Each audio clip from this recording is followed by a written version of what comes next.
Welcome to Say More from Boston Globe Opinion. I'm Shirley Leung. The whole history of U.S. fisheries can be told from the perspective of New Bedford, Massachusetts. In the 19th century, it was a global center of whaling. Later, when whaling collapsed, it was a mecca for cod. And when that fishery crashed in the 1990s, New Bedford became the front line of fishing regulation battles. How do you keep a fishing town alive in an era of overfishing? It's an economic question and an environmental one, and everyone's got an opinion. I'm in the studio today with Ian Coss, who makes podcasts for GBH News here in Boston. His latest series is called Catching the Codfather, and it shines a light on the corruption and chaos that plague our local fisheries. Welcome, Ian. So glad to be here. I love this series. I think it might be the best one. Okay, thank you. After, what is it, The Big Dig, The Lottery, but this is my favorite one. I figured as a business columnist, you'd have a soft spot for gambling, lottery. I know, but no, this is my favorite, Okay. but largely because of Carlos Rafael. He is the character in this series. He is the Codfather. He is the character that every journalist is like, oh my God, I want to write about this guy. So first, tell me, we're going to play a little tape from Sure. the show, and we'll hear directly from Carlos. See, my legacy, it was to grow this to a point that I would turn it over to my kids. I wanted to give the business to my middle daughter. And I told her, Stephanie, I was 62 at the time. I said, Stephanie, Daddy's tired. I had enough. I'm going to give you the business. It's yours. So she looks at me and she says, do you think I want the kind of life you have? And she didn't want a company over 100 million just for them. Can you blame her? Nope. It's important to understand Carlos is not a fisherman. He's a fish businessman. He buys and sells fish. He also owns boats. So at one time, he owned more than 40 boats in the port of New Bedford. And he also owned the biggest fish processing plant in the port of New Bedford, which, in case you don't know, is to this day the most valuable fishing port in the United States of America. So this is a big, big business. So Carlos really started from nothing. He immigrated here from the Azores when he was a teenager. He started working as a fish cutter in one of the fish houses in town, then just started doing some wheeling and dealing on the docks, making side deals with fishermen, eventually started bidding on fish in the auction, started buying his own boats, his own plant, and really over decades built up this empire to the point where, as he tells it, one day he's in the auction house down by the water in New Bedford, and somebody comes up and says, Carlos, we're going to have to start calling you the Codfather. And somehow it stuck. Now, this was a very famous case of Carlos and being the Codfather. And I actually, until I listened to your podcast, I didn't realize that he actually was not a fisherman. He actually, I mean, you talk about how he went on the boat once. Yeah, so when he first bought his fishing boats, he decided to go out for a fishing trip, I guess as like some kind of exercise in empathy or something to understand what his crews went through. And he told me that as soon as he got out in the water, he got violently ill. And so he's like throwing up his guts, and he goes to the captain of the boat and he says, I will pay you the cost of all the fuel if you will turn around and take this boat back to the docks. Truly, as soon as the dock was in reach, he jumped from the boat onto land. And I swore I'll never go again. Why? Because that's not fit for human beings. Wow. So if you're called the Codfather, you must have broken some laws. So what did Carlos do? So what's important to understand about Carlos is that he built a very successful, legitimate business. In fact, when I interviewed the prosecutor who ultimately brought him down, a guy named Andrew Lelling, he told me that, you know, as far as he could tell, Carlos could have been a millionaire several times over without ever breaking the law. Like, he was very hardworking, very cunning, very smart. But he's also one of these people who almost as a kind of sport seems to relish bending the law or avoiding the law when he can. And so there's this series of infractions. He's arrested in the 1980s for tax fraud. He's charged in the 1990s for price fixing. He is charged in the 2000s with falsifying paperwork. And something that Leung, the prosecutor, told me is that you never, ever see this in white-collar crime. Like, business people who commit crimes, usually the pattern is they get caught once and they're like, oh, I'm never going to do that again. They're kind of scared straight. And Carlos, it's the opposite. It's almost like every time he gets caught and prosecuted and gets away with it, then it kind of builds his confidence to push his luck further.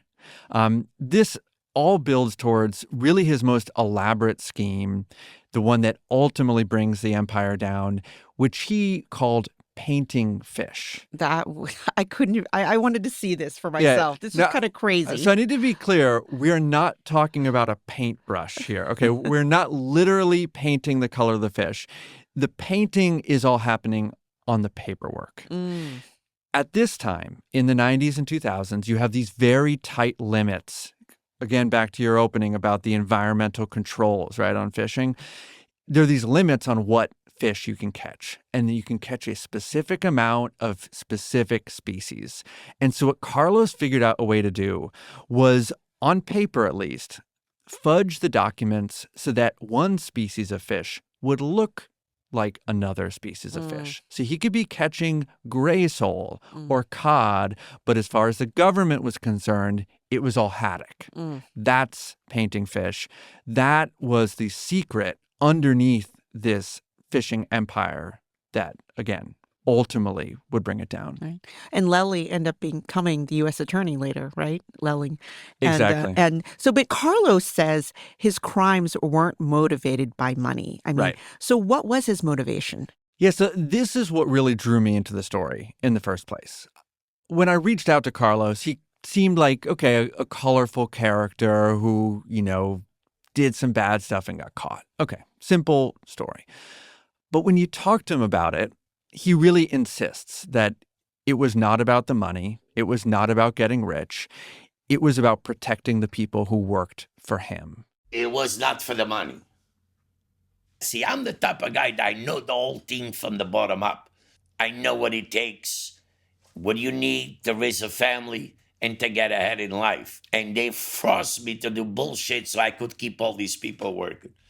So you felt like you had to break the law in order to protect the people who worked for you? No questions asked.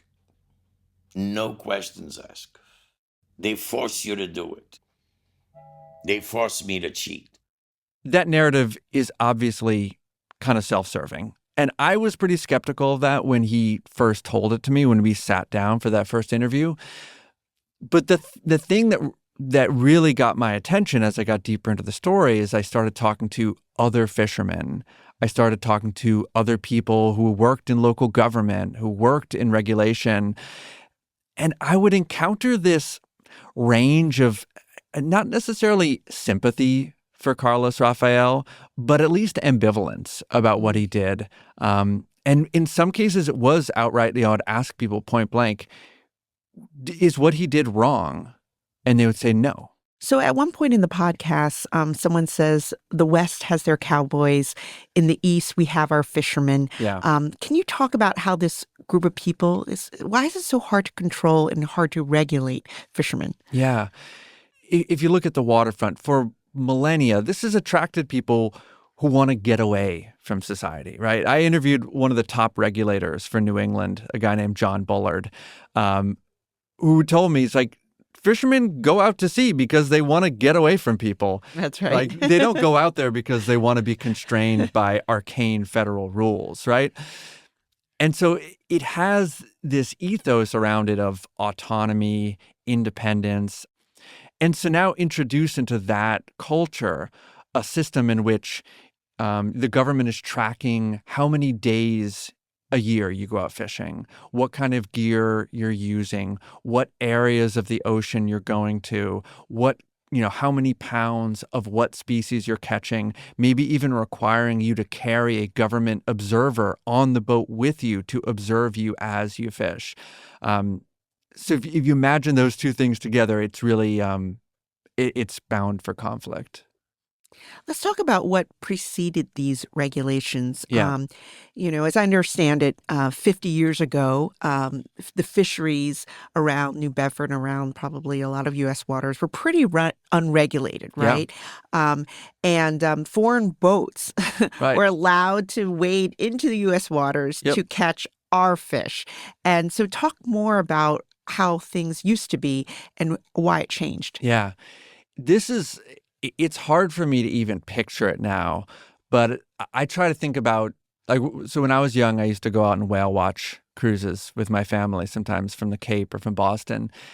And I just try to imagine you're out on a boat looking for, a humpback whale or something, and you're 5, maybe 10 miles from shore, and you might see a Soviet fishing trawler the Wow. size of a container ship, like hundreds Wow. of feet long, a huge ship surrounded by smaller ships that would then kind of bring in their catch to the mother ship that would have these giant freezers, and they would be like canning fish right on board, filleting it on board. It kind of boggles the mind. But in the 1960s into the 1970s, that was what was out there. You had Spanish ships, Japanese, German, Bulgarian. I can't imagine that. That's crazy. Yeah. And in many ways, that is what spurs the government to get involved in fishing regulation in the first place. And there's this well-known Exactly. congressman from New Bedford. Right. So some folks who've been around Massachusetts politics a long time will remember a man named Gary Studs. He was a kind of old New England stock, kind of like a Yankee, you know what I mean? Went to Yale, that kind of guy, clean cut, sort of formal, educated guy. And he becomes the representative for New Bedford. And he goes to Washington with a mission of doing something about these foreign fleets. So he teams up with a congressman from Alaska named Don Young. Because he has the same issues, Which right? has the same issue. Again, Don Young had stories about how at night, off the coast of Alaska, you could see the lights of these foreign fishing boats way out at sea, right? And so they team up. They introduce this bill that comes to be known as the 200-mile bill. They also like to call it the Young Studs bill, which I think would have been a pretty awesome name for it. It does not ultimately get called the Young Studs bill. It comes to be known as the Magnuson Act because they always name things after senators. Warren Magnuson was the senator from Washington State who sponsors the bill in the Senate. And this becomes the foundational law of fishery management. It kicks out the foreign fleets to this 200-mile boundary. Again, they call it the 200-mile bill. At the same time, the federal government said, we're taking jurisdiction, right, of these coastal waters. We are now going to manage these waters. And that becomes the beginning of all the regulation that would follow. And I talked with a fisherman named Rodney Avila, who told me at the time he was really supporting the Magnuson Act. He wanted this to get rid of the foreign fleets.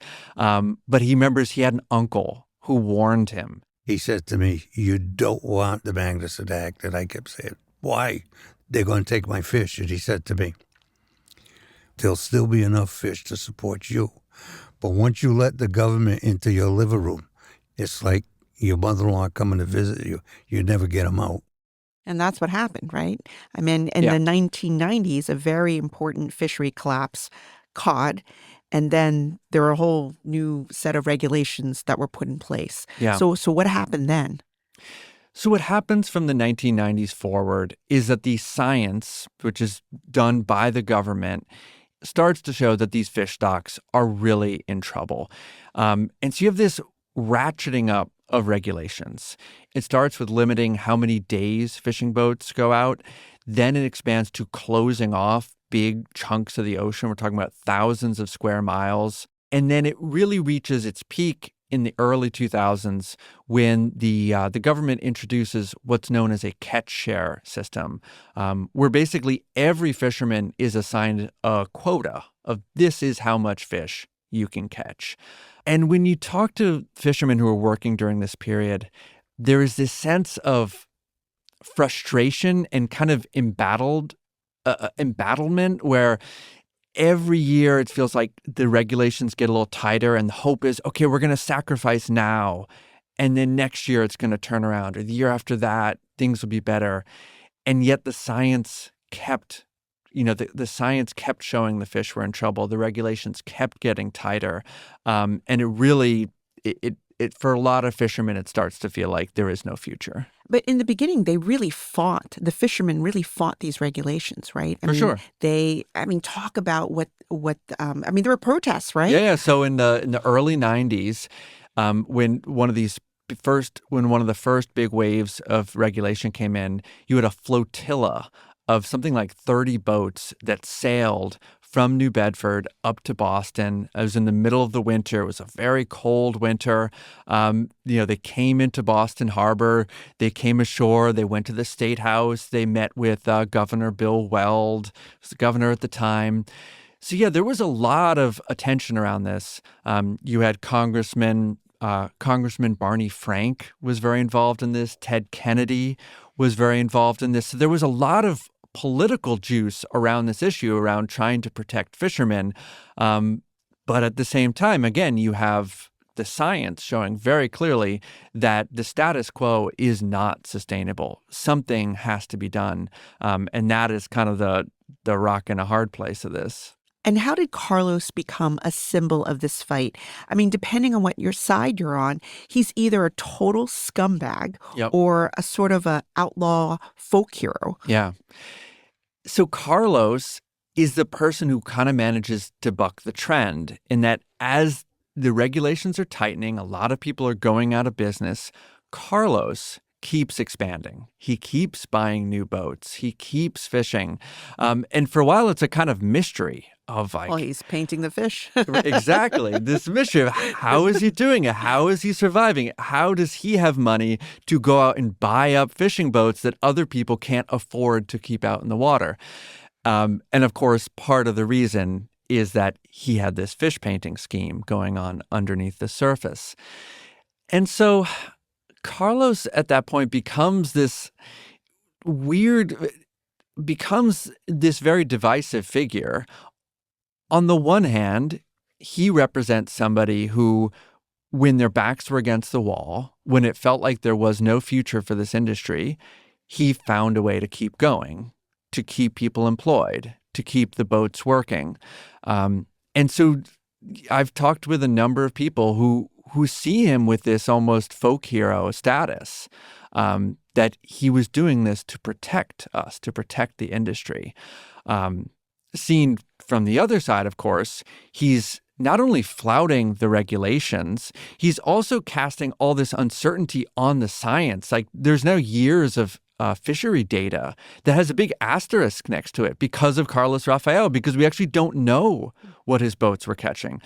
So he's avoiding the rules, he's messing up the science, and there are a lot of fishermen who look at him and say, like, this isn't fair. I was put out of business by these regulations, and here's this guy making a buck. So again, he's a very complicated figure. And it was always this, when I would go into interviews for this series, it was always an interesting moment for me when I would bring up Carlos and see how people would feel about him, because you couldn't always anticipate it. There's some people I met who, seemed like really clean-cut types, and then they would love Carlos. They'd be like, oh, Carlos was the best. He had a heart. Like, he worked for the industry. And there are some people you talk to who just hate his guts, and everything in between. More of my conversation with Ian Coss after a short break.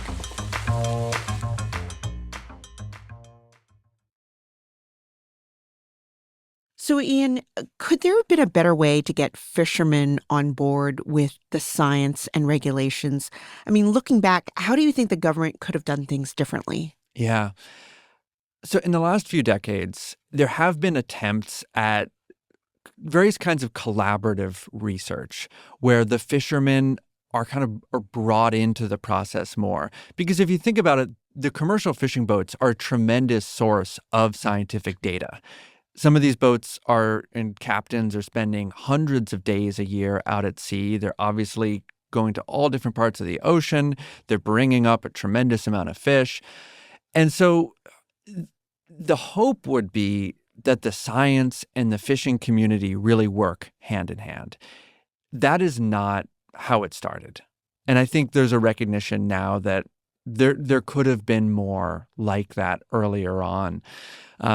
Because really what the scientific data was historically based on was these, they call them survey trawls, where the government would send out a special government fishing boat with a special net and do these very kind of regimented surveys of the ocean floor.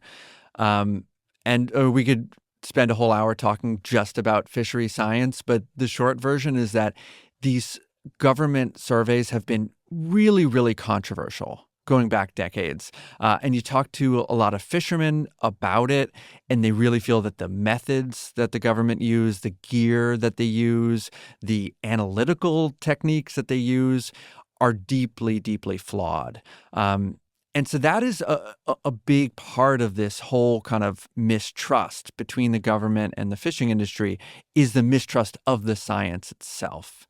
And so, again, there's a recognition now that there needs to be more to build bridges, but there's so much mistrust already that it's very difficult. I mean, it sounds a little bit like climate change. Yeah, actually, I think this story has a lot of parallels with climate and also with public health. If you remember during the pandemic. That's right. It's similar in a way in that, like, there's this huge issue, right, of the climate or the pandemic or fish populations. And the government has very limited levers, right? We cannot actually go out and control the amount of carbon or control the population of fish. So the levers we can pull are like, tightening regulation on commercial fishermen or, in the pandemic, making people mask. And I think there's this feeling among the fishermen that the government is always pulling this one lever, the lever of make them catch less fish. When there are all these other factors out there about, like, the temperature of the ocean and currents and things so far beyond our control that affect, fish populations as well. Runoff from agriculture or sewage, or, there's all these things that affect the health of oceans and health of fish. And so I think that makes it very frustrating for the fishermen who feel like they are the ones that get all the attention. And there are a lot of other similar stories with, we're kind of pitting two different groups, like the environmentalists, Right. against working people, like Yeah. fishermen or loggers or Yep. farmers. And, they all have the same goal. Ultimately, everyone wants to create a sustainable industry. So That's what's so tragic about it, is that it's in everybody's interest. how do these stakeholders work together? Yeah. I think one thing I took away from this story that also speaks to some of these other kind of science challenges, that speaks to some of these other issues around science and trust, is that you don't change people's minds by just hitting them with more data.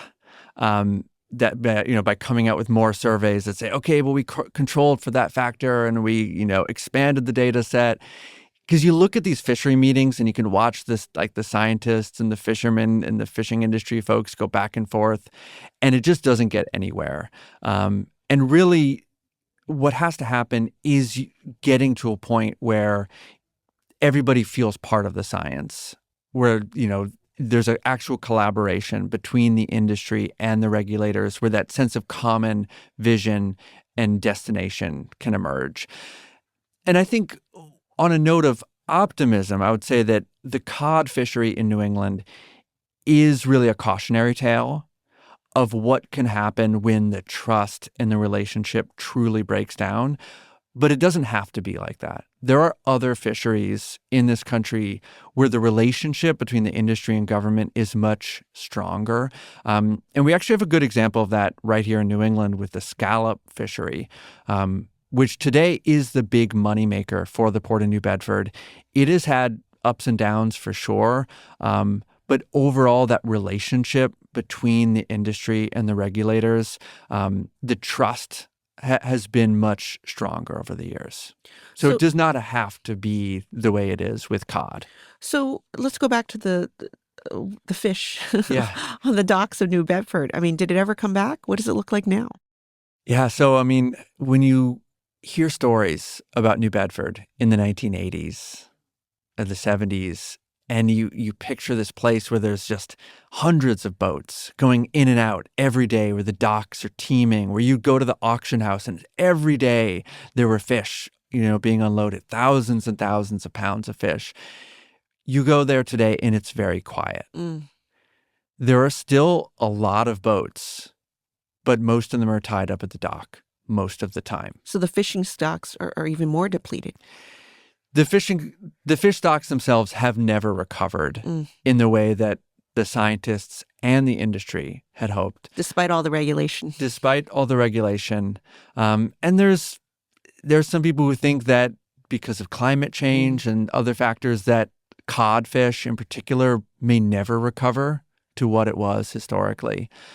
And so you can still find working fishermen. You can still go to the fish market and you can get cod and haddock that was caught right there and handled in the Port of New Bedford. But it is not the industry that it once was. So everyone lost, right? The fishermen, the environmentalists, I mean, even the government, right? Yeah, I mean, that is the tragedy of the commons, right? Is that ultimately everyone loses. And how is Carlos? How is Carlos? Here's the funny thing. Carlos, as part of so he was ultimately sentenced for his crimes. He went to jail. He's out of jail now. But as part of his conviction, he is barred from the fishing industry for life. Which is actually good because there's no fish.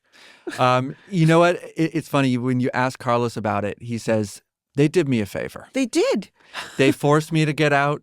He sold his boats and he made his a lot of permits. money, right? How much money did he make?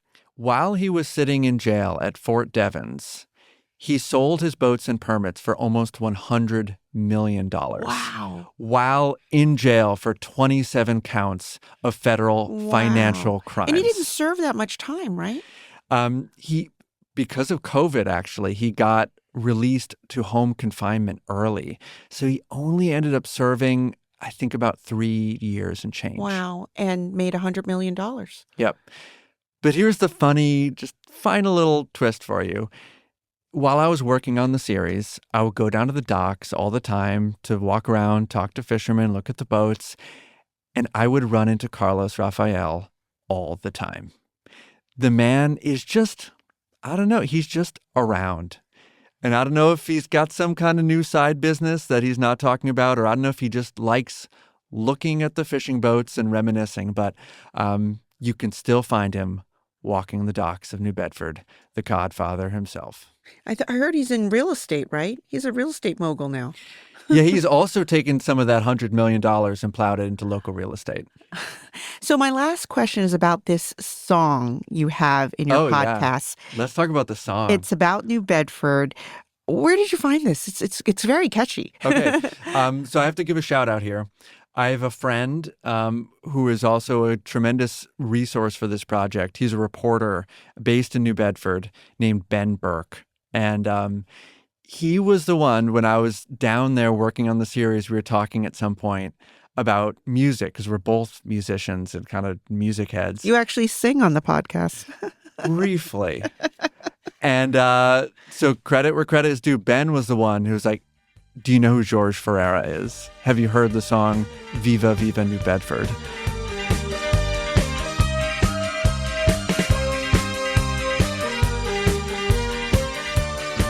And I looked up the song, and as soon as I heard it, I was like, this has got to be the credits music. It has this like propulsive energy to it, but also just feels so of the time. You know, like you Yes. hear the synthesizers, and you're immediately in the 1980s. And my favorite thing about the song is it's all in Portuguese. Jorge Ferreira is this kind of Portuguese diaspora artist who's very popular here and elsewhere. But then you get to the chorus. So it's all in Portuguese, and then you get to the chorus, and the chorus is just "Viva, viva New Bedford," and like the name New Bedford, Right. You know, for an In a English song. speaker myself, just like pops out. Right. And I just love that moment. And it's a celebration of the city and the fishing industry. Viva, viva a New Bedford, tu és a dona do meu coração. Well, Ian, this has been great. Ian Coss makes podcasts for GBH News. His latest series is called Catching the Codfather. We'll link to it in the show notes. You can find it wherever you listen to podcasts. Thanks so much, Ian, for coming in. Thanks for having me. Cidade balieira, tu és a primeira, estás de parabéns. Teu Porto grande e famoso se sente orgulhoso da frota que tens. Viva, viva a New Bedford. Say More is a production of the Boston Globe. Today's episode was produced by Anna Kusmer. Our editor is Jim Dow. Our engineer is Uzair Ahmed. If you like the show, please follow us and leave a review. You can email us at saymore@globe.com. I'm Shirley Leung. Thanks for listening. Viva, viva